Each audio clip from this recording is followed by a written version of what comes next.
All right, Ronan MMA, welcome back to the channel. UFC 286 takes place this Saturday evening. I could not be more excited. This is my betting pick / prediction videos. I will leave timestamps in the description below. Before we get into it, please like and subscribe. I would greatly appreciate it.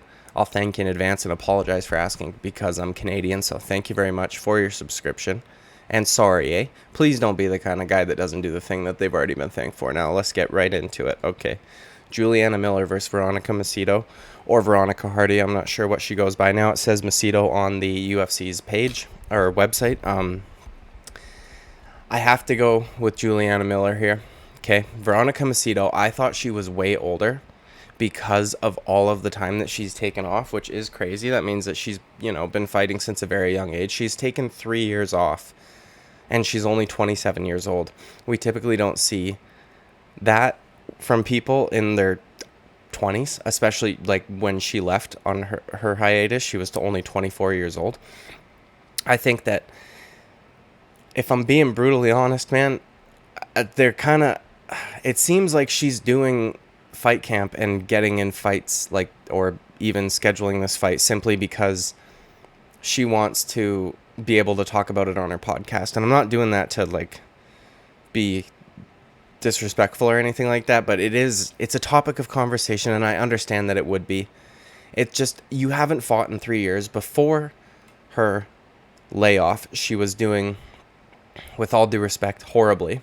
I think she's 1-4 in her last few, and I think that's her entire UFC record. Any wins that she has comes prior to that, and I think out of 3 of those 4, she was finished in multiple different ways.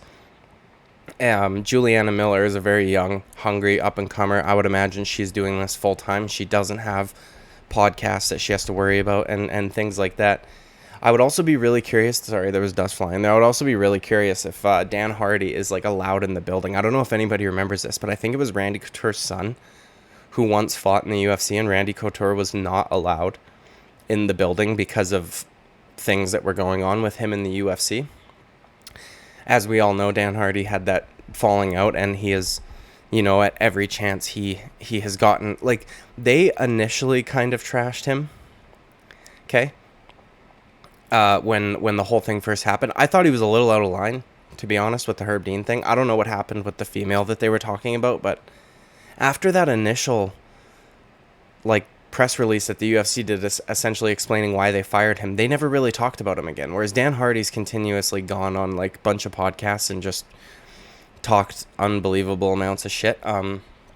That's totally off topic, but I'd be curious to know if he's going to be in her corner, or if he is also, like Randy Couture, not allowed in the building. But yeah, that being said, dude, I have to go with Juliana Miller here. I think that she's probably taking it way more seriously. She's brand new in her career.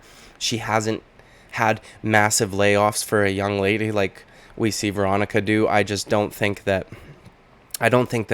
you can take this shit half-ass, and if you're taking massive layoffs, even before the 3 years, she would have pretty big gaps in between her fights, and she was getting finished back then. I don't think it's going to be much better for her now.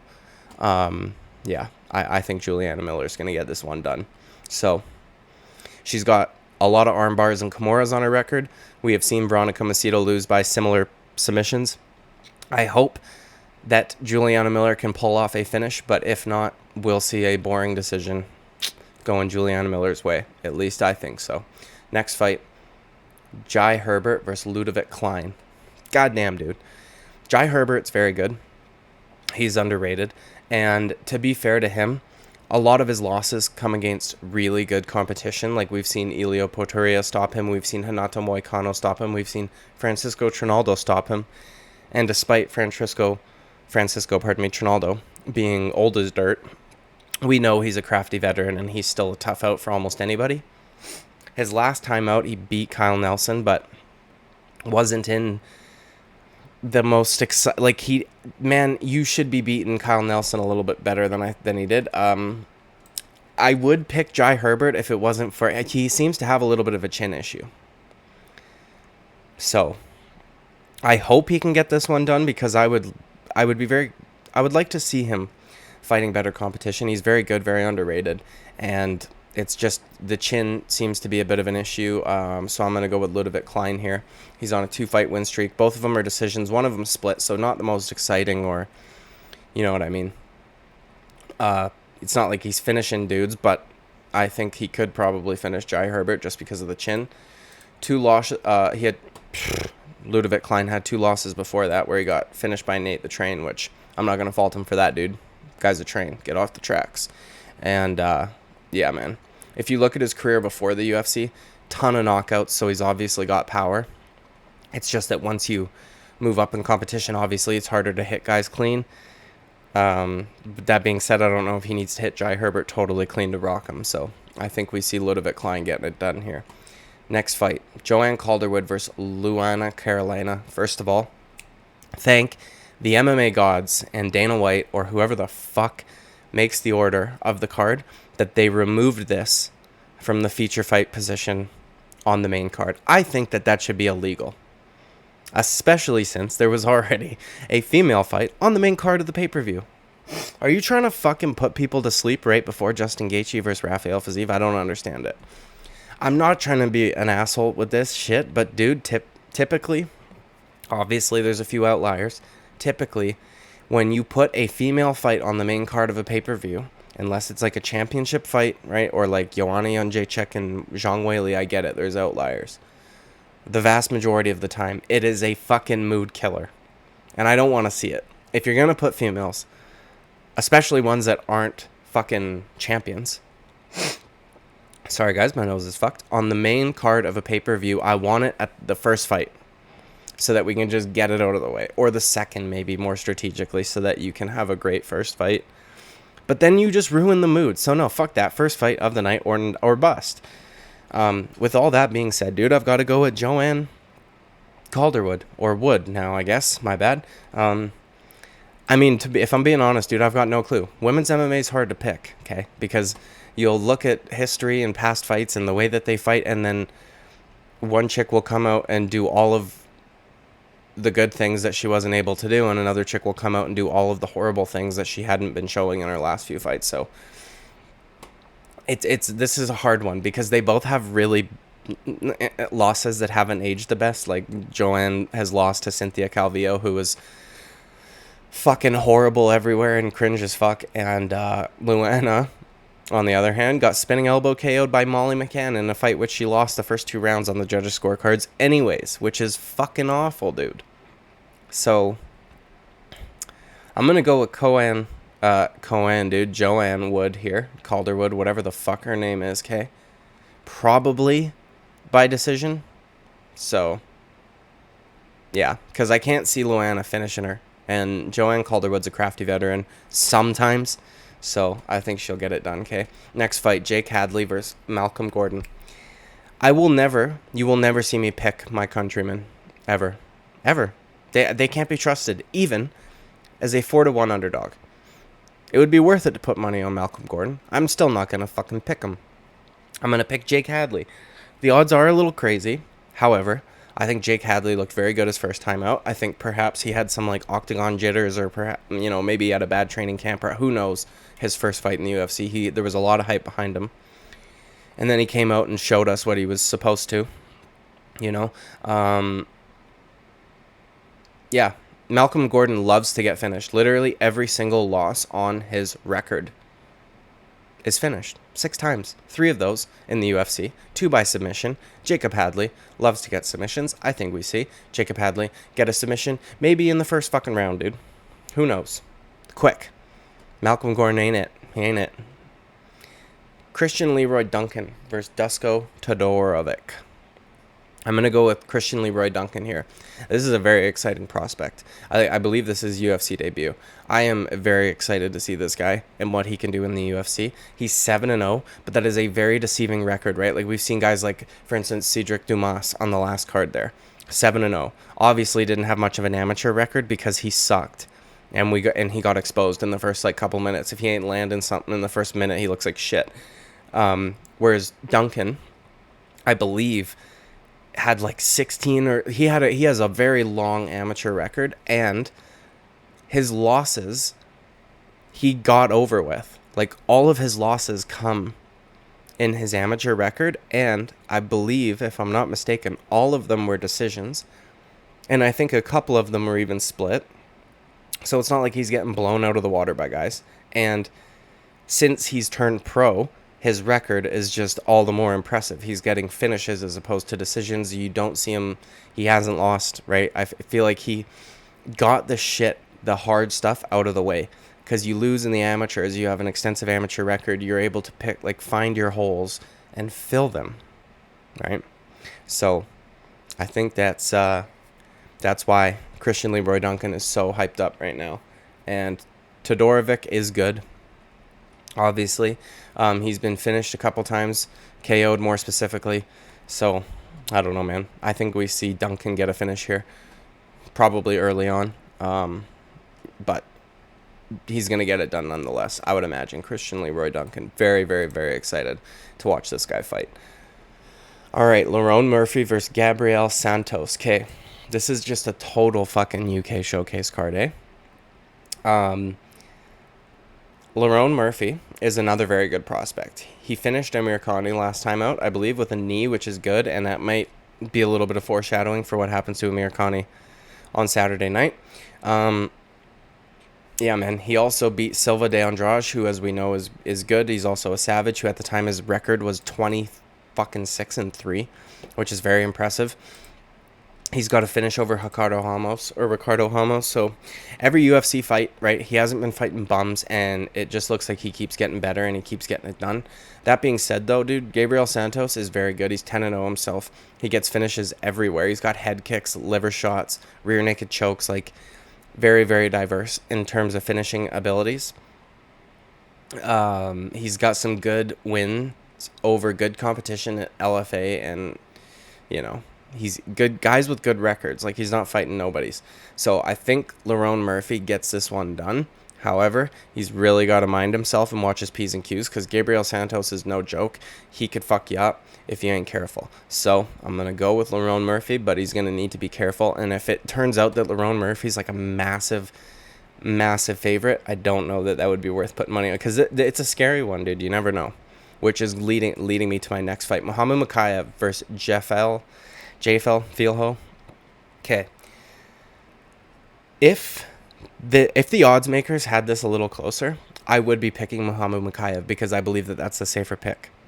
I have seen, though, now on a couple websites, Muhammed Mokaev a fucking minus 800.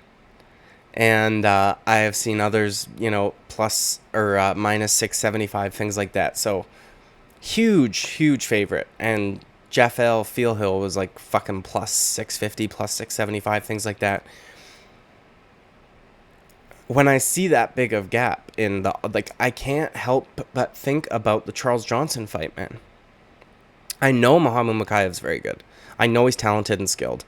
And he's finished 2 out of his 3 UFC opponents, right? And I think there's submissions and armbar. I don't know what the other one was. And then maybe ground and pound. And then his Charles Johnson fight, which, dude, if I'm being honest, go back, watch that fight. Okay. If you want to get hyper autistic with the rule set here, with the scoring criteria, Charles Johnson has an argument to win that fight. He landed more strikes. It was very hard for him to take down Charles Johnson. He couldn't hold him down and mount significant offense. He was just basically holding him down. And we just saw Charles Johnson look not that great against O'Day Osborne. And I know Charles Johnson's not bad, but it's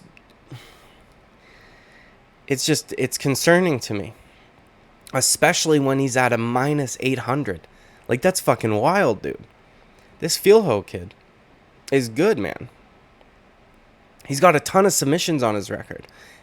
I don't know if this statistic is just strictly his UFC career, but according to the UFC's website and almost every other page that I checked, I couldn't find a different statistic for his takedown defense being 100%. And he's got 16 fights. Now, maybe, if we're being fair, somebody's only ever tried to take him down a couple times. Who knows? But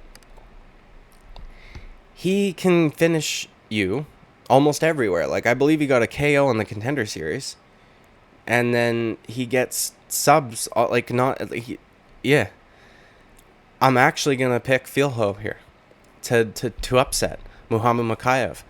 As I'm saying, dude, if the odds were a bit better, right? If they were a bit closer, even if like a 3-1 underdog, 4-1 underdog, I would probably stick with Muhammed Mokaev because I think it's a safer pick, right? Muhammed Mokaev is very good. But at a fucking minus 800, I ain't going to pick him. There's no value in that. And this Filho kid's dangerous. And again, I know Mokaev's got a lot of hype, but that Charles Johnson fight is concerning to me. So maybe he just had a bad night, you know? Maybe he proves me wrong. But I'm going with Filho here for the upset just because there's a lot of value in that, dude. You know what I mean? You put down $100, you're winning like 700. I mean, yeah, I'm going with Filho, so it's an upset right there, hopefully. Sam Patterson versus Yanal Ashmoz. I'm going with Patterson. I know that Ashmoz has some good wins in the PFL, but I think we see Patterson get a sub here. Maybe like a guillotine or something. He's got 3 of those on his record. He's also got three or 4 rear naked chokes, so the dude likes to strangle ya. And, yeah. Patterson hasn't lost since 2017, and he's finished 9 out of his last 10 opponents. So, I think he's got a draw mixed in there somewhere. But, yeah. I think Patterson gets this one done. Okay, Chris Duncan versus Omar Morales. I'm going to go with Duncan, dude. He lost his first fight in the Contender Series by KO as well, unfortunately. Went back, got another win in whatever organization, I can't remember, and then got a KO himself on his second Contender Series appearance. He's got a pretty extensive amateur record as well, and he actually looked pretty good in Bellator. I think he was 3-0 in Bellator, if I'm not mistaken. Morales does not have the best record as of late, but he's not losing to bums, right? He took Giga Chikadze to a decision. He lost, obviously, but it's impressive. He got KO'd by Euros Medic. I don't know how you pronounce that guy's name. Subbed by Jonathan Pierce, but before that, he's got some good wins. Well, not necessarily. He's got a couple good wins. He's got one good win over Gabriel Benitez. So, other guys that he's got to win over, like Dong Young Ma, has a horrible fucking record. So, I think that if Morales maybe was a little bit younger or something, I might pick him here, but I'm going to go with Chris Duncan. And also, dude, Morales needs to get a better fucking nickname because it's the Venezuelan fighter. How original, dude. So good, okay? Next fight, Jack Shore versus Makwan Amirkhani. I got to go with Jack Shore here. Amirkhani reminds me a little bit of Claudio Puelles. If he can't get you out of there in the first round by submission, he's kind of screwed. I know we've seen him pull off some shit before, but I think that, who was the last guy that I mentioned who finished him off with a knee? Whoever that was. I think he may have exposed him a little bit, exposed some of the holes. I mean, people knew they were there before, because he, like, desperately wants to get you to the ground. He does not want to stand and strike with you. And like, once he gets hit good a couple times, he does kind of go full Claudio Puelles. Like, he gets fucking concerned. You can see it on his face. So, the odds are a little nuts, just considering, like, Amirkhani is, you know, he's not horrible, and he's dangerous. But with that being said, dude, this guy, another one with an extensive amateur record. If we're going to combine, I think he's like 16-1 or something like that professionally. He's got another 12 wins in the amateur, and he has no losses there. So he's like, if we combine his whole record, we're looking at 28-1. This dude's very, very, very good. So I could see him finishing Amirkhani with some attacks up the middle. Knees, uppercuts, things of that nature when Amirkhani shoots to try and get him out of there. I just don't think Amirkhani's going to get it done. You can't really get away with that anymore, man. Like, Dan Hooker exposed Claudio Puelles. He looked like a bitch in there. And I get it, dude. He's a professional fighter. Like, whatever. He looked like a fucking bitch. He literally looked scared to engage in any striking whatsoever. This is not UFC 1 through 3. Okay? You can't just only know how to do Brazilian Jiu-Jitsu. It's not going to work. Next fight. This one. The Urukai himself. I think he's evolved into an Urukai, no longer an orc. Marvin Vettori. Okay. He's a bit better on the feet than Roma Dolidze. He's not fantastic, but he is a bit better on the feet. He's got one of the best fucking chins of all time. Okay. Hands down, like straight up. Eating head kicks from Whitaker. The only problem is Marvin Vettori as I said, dude, he's an orc. And maybe he's a little bit smarter. Maybe he is on Uruk-hai level. I still don't think the Uruk-hai were very smart. If he takes down Dolidze, Roman Dolidze is going to fucking thank him for it later. And Marvin Vettori does like to work takedowns in. So hopefully his coach has, like, instilled it in him that you are not going to take this guy down. You are going to defend him and wear on him, but do not initiate in fucking grappling, because if he does, you would be giving Roman Dolidze what he wanted, and he very well could sub you. I know Dolidze's been looking good as of late, but it's not the best competition, right? I think he beat Jack Hermanson, but it's just, I don't know, man. He's a little older as well. I get that he's young in his MMA career, but I think Marvin Vettori is a little bit better. And I think that he'll be able to get it done. And I think that his toughness will help him out. And I think that Roman Dolidze also gets tired. Whereas Marvin Vettori's got a pretty good gas tank on him, in fairness. So I think Vettori gets it done. I wonder what he'll close at, because he's like a minus 250 right now, which is also kind of crazy, dude. Like, yeah, it just is. I don't know. I'm going to go with Marvin Vettori. Maybe decision. I don't know if he'll get a finish. Probably not. Marvin Vettori doesn't get a whole lot of finishes, so he'll get a decision win over Roman Dolidze. Okay, next fight. I'm picking another upset here. It's not as bad as the Filho one, but Jennifer Maia versus Casey O'Neill. I have no idea why the odds are so heavily in O'Neill's favor. I understand that Jennifer Maia's had some losses lately. And I know that Casey O'Neill's looked okay, right? But she's not beating or even fighting top-level competition at all. Roxanne Modafferi took her to a split decision. She beat Antonina Shevchenko, right? She not even close to the level of Valentina. Jennifer Maia gave Valentina some issues. Like, it was not an easy fight for Valentina. And it was also boring as fuck. And then she loses to girls like Chukagian, right? And Mano Ferro, whatever the fuck her name is. Liz Carmouche. Like, all these girls that have been kind of staples at the top of the division. I mean, Ferro or whatever is a little newer. But Chukagian's been up there forever and beats most girls by decision.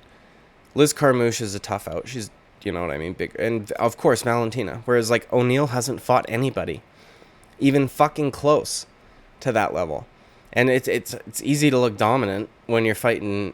Like, Antonina Shevchenko fucking showed us many of times that if you give her some adversity and shit, like, she's not very good. And Roxanne Modafferi, at the end of her career, man, like, she's old. She's an old lady. She's got, like, one of the worst records I've ever seen of all time. You should not be going to a split decision with her. Especially if you're, like, some crazy up-and-coming prospect who's, what is she, like, a fucking minus 250 or something like that? Wild, man. Fighting bottom-of-the-barrel competition in a flyweight division that is not even deep to begin with. So I think that Jennifer Maia pulls off a decision here. I mean, maybe Casey O'Neill proves me wrong. I don't know why this is on the main card of a pay-per-view. I get that Casey O'Neill's Scottish, so, and we're in the UK, but, like, fuck me, dude. This could have easily been on the prelims. You could have put Jai Herbert, you could have put Jake Hadley, you could have put fucking Lerone Murphy, Christian Leroy Duncan, any of these dudes, man. Muhammed Mokaev's got a ton of hype behind him. You could have had him up on the main card. What are we doing with this shit? Enough. I don't want to see it, dude. Jennifer Maia, upset decision win. Oh, as of right now, Casey O'Neill looked like a minus 175, so it's not as bad as I thought. Now we're at the fun stuff, dude. Feature fight of the night, Gunnar Nelson, Brian Barberena. Barberena has too many holes, and I don't think he's going to be in great shape. And, dude, the holes that he showed are holes that Gunnar Nelson really wants to fucking see. RDA was able to trip him a lot, get him down, control him, and he's ended up submitting him. Gunnar Nelson loves trips, and he wants to get you to the ground so he can submit you. But also, he is very tricky on the feet. And Barberena can look good against a guy like Robbie Lawler, who's going to stand there and have a fucking all-out war with you. Gunnar Nelson is not going to do that. He uses like that karate stance. He's always hopping, blitzing in and out. The blitz also helps his takedowns because you end up getting confused as to what's coming at you. And it's very quick. So I would imagine he'll keep it on the feet for a little bit, hopping, blitzing in with like a 1-2 every now and again, avoiding the big shots of Bryan Barberena, maybe getting hit a couple times even, who knows. Eventually, I think he'll end up getting the trip, and I think that he will submit Bryan Barberena because I just don't think Barberena is that good. And Gunnar Nelson is underrated. He just doesn't fight enough. So I think, I love watching Gunnar Nelson fight, though. I'm actually pretty excited to see him. And I think he gets this one done quite handedly here. So, fucking co-main event, my guy. Justin Gaethje versus Fiziev, dude. This is like a match made in heaven for Fiziev, and maybe I get proven wrong. If I'm being honest, it might be worth throwing some money down on Justin Gaethje just because the odds are so heavily in Fiziev's favor. Which is crazy, because I think that Gaethje's even coming off of a win over Michael Chandler. But, dude, he's just not... Michael Chandler should not be in the top 5. Justin Gaethje, I don't even think should be in the top 5. I don't. He's taken way too much damage. Way too much damage, man. And it was funny when he was, early in his career in the UFC. Young guy. He's not that young anymore. And he's taken a ton of damage, and you're starting to see it, because I don't think he had ever been knocked down. Except for maybe in the Eddie Alvarez finish, but like even Dustin Poirier got a standing TKO on him, and that was a crazy fucking fight. Charles Oliveira put his ass down with like the first fucking punch he landed on him, which is wild, man. I know everybody likes to talk about Justin Gaethje's leg kicks. They're not that good, man. They're not. If we're looking at who's gonna win the leg kicking battle here, it's gonna be Fiziev by a fucking country mile. Justin Gaethje can't even really throw leg kicks at range. He has to get in close. He, chops down on it. And Joe Rogan likes to go on about how fucking flexible his hips are. It's not that hard to do. It's just that guys don't do that because it's kind of not necessarily the best fight IQ to be throwing kicks when you're in fucking punching range, dude. You get countered easily. People just aren't expecting it, and it hurts, obviously. But the guys that he has fought are not veteran world-class kickers. Okay, Dustin Poirier ain't known. He doesn't throw very many kicks. He'll throw leg kicks, obviously, and calf kicks and things like that. But he's not blasting body kicks. He's not blasting head. He's not mixing it up, and it's primarily boxing. Eddie Alvarez, same sort of deal. Not a whole lot of leg kicks. Charles Oliveira throws up kicks, teeps mostly. Some leg kicks from time to time. Michael Chandler was having success with the leg kicks and then got away from it because he's not very smart. Fiziev is going to know that he's going to throw leg kicks like that. Fiziev knows how to check leg kicks, absolutely. He's a fucking Muay Thai fighter. Okay, those guys know how to check kicks. They've got extremely conditioned shins. He's not, I would imagine he's not worried even a little bit. And again, dude, we haven't seen Justin Gaethje fight a guy who strikes at range the way that Fiziev does. Dustin Poirier's got to get in close and box. You also give Justin Gaethje a chance when you're in that close. Eddie Alvarez, same thing. Those were wars, but they were in close. The only guys that Justin Gaethje has ever looked technical against, I also don't like that narrative. He has not gotten that much more technical. And also, his coach has to remind him every time, hey, take 10% off your shots. Every time. It's not like he goes out there and looks great every fucking time from the first round on. And the only guys he has ever looked like he's more technical than are guys who do not strike with a whole lot of technique. And I mean no disrespect. Tony Ferguson is not a technical striker. He is a very unorthodox striker. Okay? He is not defensively sound in the slightest. Michael Chandler, not a technical striker.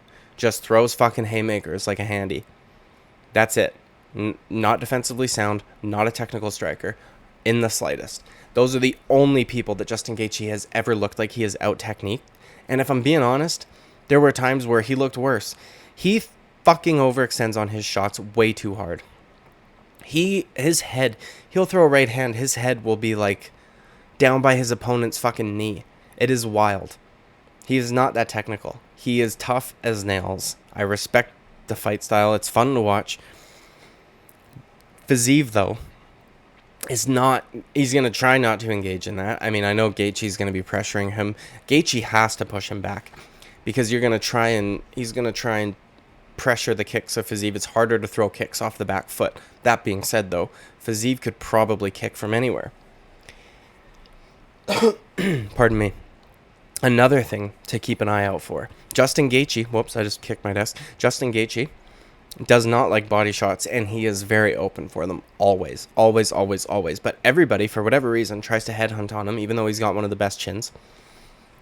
He keeps a very high guard, and especially when you, like, start unloading on him, he will literally, like, his body's wide open. Chandler has no fight IQ. Like, these guys just don't go for it, because they're just like, see red, bro. It's wild. His body's wide open. Eddie Alvarez had success to the body. Fiziev is going to be blasting kicks to the body, I would imagine, because he was even kicking RDA to the body. And with RDA, there was the threat of a takedown. There's not going to be that threat of a takedown with Justin Gaethje. I mean, maybe he'll come out and surprise us, but I fucking doubt it, dude. I doubt it. And, yeah, we've seen Fiziev handle good strikers, and Justin Gaethje hits hard and is fun to watch and all that stuff, but he's technically not the best striker. Like, I don't think that Fiziev would ever... I don't see him beating someone like Arman Tsarukyan, because Arman Tsarukyan can take you down and beat you up on the ground, or he can kickbox, and he's got very good kickboxing. But whenever Fiziev gets to fight a striker, I mean, except for his UFC debut, Brad Riddell, obviously, despite his career, is a better kickboxer than Justin Gaethje. Hands down. Without a doubt. No question about it. And he fucked him up. Okay? And I know that that's MMA math, and it doesn't work here. And I'm just saying that he has fought better strikers. And Justin Gaethje's not a good striker, and he doesn't really have... He's a good striker. He's not a great striker, and he doesn't have the threat of a takedown. Fiziev has brutal body attacks. He's going to fuck up his body. Kicks, punches, dude. He might end up finishing Gaethje if Gaethje starts biting to the body. If Fiziev blasts him with a few body legs and he's, you know what I mean, curling up, we could see a head kick. Gaethje's chin seems to be on the way out. I think the most likely situation here, though, is a 28-9, 28 decision victory for Rafael Fiziev. I think that we see Fiziev outpoint him for the first 2 rounds, and then after the pressure of Gaethje starts to settle in and starts to break Fiziev, he is able to get the 3rd round. And so maybe if it was a 5-round fight, we would see a little... But also, with that being said, though, Fiziev carries power all the way up into the 5th round. Right? We saw him finish RDA, like, right away in the 5th round. So yeah, man. I can't see this one being good for Gaethje. It's just not a good stylistic matchup. That being said, though, Fiziev has been coaxed into some fucking brawls before with, like, Bobby Green and shit like that. They had good fights, but I see him fighting smart. This is a big opportunity for him, and he has all the ability in the world to keep this at range and just piece up Justin Gaethje. So I think that's what's most likely to happen. 29-28, Rafael Fiziev. Main event time, Edwards versus Usman. I'm going with Edwards. Dude, I really fucking hope he gets this one done. I already did a video, more in-depth breakdown of what Usman...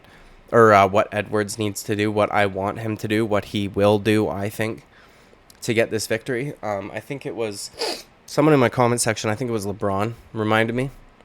It was not just Leon Edwards that suffered from elevation the last time that they fought. It was like every fighter on the card, except for all the guys that fight out of Team Elevation. Who would have thought it? Leon Edwards also had a couple weird moments in that fight, which led to, like, some onslaughts that perhaps could have changed the momentum in Kamaru Usman's favor. I think he got his fucking foot trapped in the cage. Dude, who else did that? Just Jorge Masvidal finished a guy like that. Was it Jake? Damn, dude, can't remember off the top of my head. I think his name was Jake, though. Jake Ellenberger, maybe. We saw him Leon Edwards got his foot stuck in the cage. Kamaru Usman gave him a pretty good onslaught for that. I think Edwards even slipped at one moment and fell on his butt. And then Usman... Oh, yeah, that is right. Edwards slipped, and then that's how Usman got him to the ground in the first round. Usman didn't take him down, if I'm not mistaken. In that first round, at least, anyways. Dude, people keep saying that Edwards surprised Usman, and that's the only reason why he was able to get the takedown. I don't think that that's really true. In that first round, Edwards had attempted a couple takedowns before he landed the one that he landed. Now, in fairness, it was a different takedown than the ones he had attempted, but Usman knew that he had tried to take him down a couple times. Like, he had already tried to take him down. Usman defended him. So I don't think it was as simple as, like, Usman just wasn't expecting it. I think he's just fast and explosive and good. He has good technique, and Usman probably was surprised by that more than the takedown attempt itself. So I think that Leon Edwards is going to be able to... I think Leon Edwards is going to have much more success keeping this fight at range, and the reason I think that is because I think that Kamaru Usman is going to be fucking biting on a lot more of Leon Edwards' feints. Leon Edwards already has very good feints to begin with, and people think it's cringe to say that shit, but there is a difference, dude. When you see girls trying to throw fake punches like feints, they're fucking horrible, and you're like, buddy, you're 10 feet away from me. I'm not gonna flinch because you fucking show a right hand when there's no possible chance of me getting hit by it. Leon Edwards does it either in range or just outside of, and they're very subtle movements that make you just like look there, look there, look there, look there. You got to look at his leg, you got to look at his hip, you got to look at his shoulders. He's very good at it, and it's a big part of his game and why he's so good on the feet. Kamaru Usman, do you have any idea how much more effective it is when you've already fucking put someone out cold? Like, Kamaru Usman's gonna be biting on his feints, I would imagine, and if he doesn't, he's fucking arrogant, because you got put out horribly. That's another reason, man. That's a fucking really bad knockout. And Kamaru Usman's old. And he's not old like an old man, but he's old in his career. And I understand that that's the first time he's been knocked out. And, like, I know he's been a quote-unquote dominant champion, but we have seen him go through wars. Like, both Colby fights were fucking wars. Gilbert Burns hurt him in their fight. I mean, he was a dominant champion, but it wasn't without adversity. Do you know what I mean? Like, Colby hurt him a couple times. Like, rocked him, legitimately. Colby Covington doesn't hit very hard. So, I mean, I get that it was later in the fight that he did, so maybe it was just like accumulation or whatever. Gilbert Burns hurt him immediately right off bat. He's taken damage. Like, it's not like he hasn't taken any damage. He tries not to by pushing up against the fence and whatever. And then this knockout was like, you know what I mean? It might have let the cat out of the bag. Who the fuck knows? Sorry, I had a hiccup there. That's a bad knockout, man. He was like twitching and shit on the ground, eyes wide open, looked dead. To be quite frank, looked dead. And Leon Edwards is going to be feinting that back leg the whole fight. Leon Edwards might be so sophisticated of a striker that he is not even going to attempt another high kick. He is going to set something up off of the threat of a high kick. Because Kamaru Usman has even said, I've gone back to the gym and worked on how to not get hit by that same thing. Which means he's going to... Trevor Whitman probably tried very, very, very, very, very hard to break his habit of dipping to the right when you get shown the left hand. Old habits are hard to break, man. John Jones told Daniel Cormier, I'm going to hit you with a fucking head kick there. Because Daniel used to do the same thing. You're not going to get me with your left high kick, John. You know what I mean? It's hard to break old habits. In the first couple rounds, it's a little easier. Round 3, round 4, round 5, not so easy.